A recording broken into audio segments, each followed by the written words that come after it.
Hello, hello, and welcome to my thought on this Monday in London. And I was thinking about childhood, and I was thinking how everybody is so upset that their children are stuck at home. And when I was young, we were at home. We didn't go places. I I I don't remember going. I had a piano lesson, but other than that, every afternoon after school, I was home. I was home. And the kind of childhood I had, I think would be heartbreaking not to be able to give that kind of childhood to other children. Now everybody that knows me knows that within my home it was a living, flaming hell. Between my mother and my sister, there was no escaping for me except in the hall closet where I would sit and read books um, away from both of them. But the childhood options we had were really beautiful. We did not have adult supervision when we got home from school. We went outside to play, and we didn't have telephones, we didn't have cell phones. So if you wanted to play with somebody, you would go outside and you would call for them. You would call for them. You would stand outside their house and you would call their name. You'd say, Marsha! And pretty soon she would come out and you would play. The kind of play we did when I was younger, when I was 8 and younger, was sidewalk games. We played hopscotch, where we hopped, and Mother May I, and we played tag, and we played hide and seek. And there were no adults, and there was nobody supervising us, and many times we were politically incorrect, and many times we weren't kind to one another, but we learned. We learned how to deal with people that didn't always agree with us, and with people who were competing with us. And then when I got older, we moved to Burkett Place. And Burkett Place had two huge parks, and we could play in the park. And I can't really tell you what we did in the park, but we would run out of the house, and I would cross the street and look both ways, and we would play. We would chase each other around the trees. We would talk.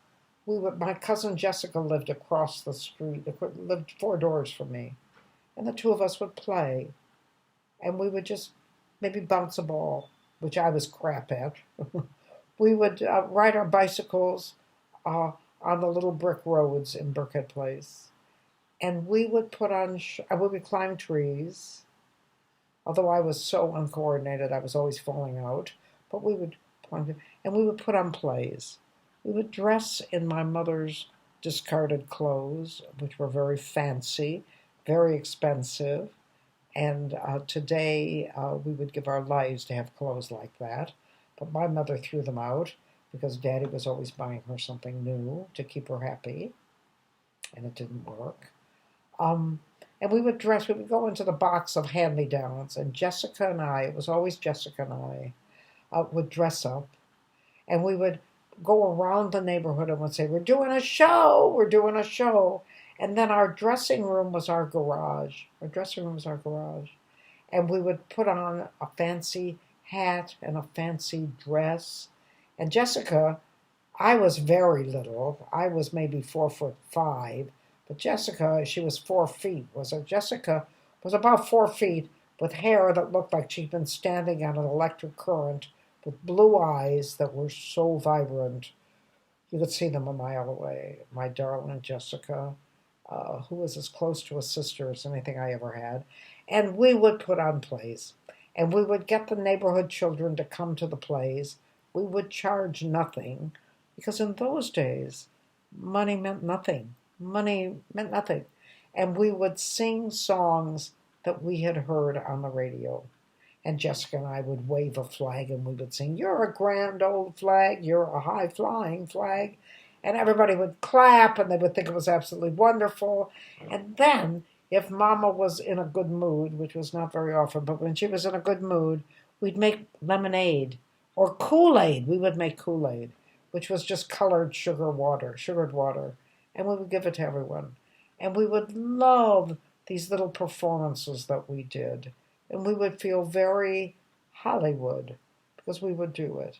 And one of the things that we would do always is we would walk. Now, Jessica didn't do that. Jessica and my sister went to a private school, so they drove. But I walked home from school, and I daydreamed. Do children these days know about daydreaming?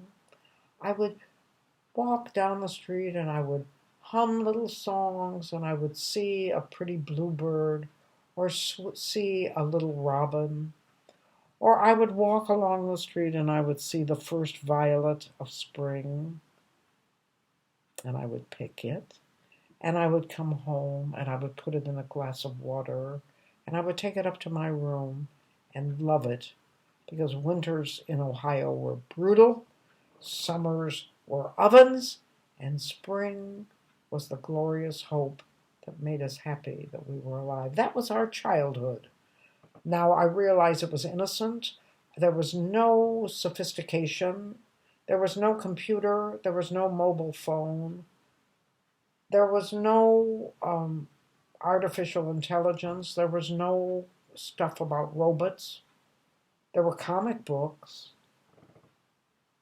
That was our childhood. And what it gave us was 4 and 5 hours without any adult supervision where we could explore who the hell we were. It was a good childhood. And I wish the children these days could have something like that. I object to seeing parents standing outside walking their kids home.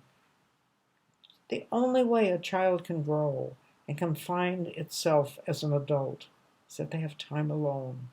And I think we've deprived our children of that time alone. And I hope that this pandemic and this forcing children to be home, because parents at this point are so sick of their kids are going to shove them out in the garden, gives them a chance to have that time alone that made me the very happy, productive human being that I am. And thank you for joining me for my thought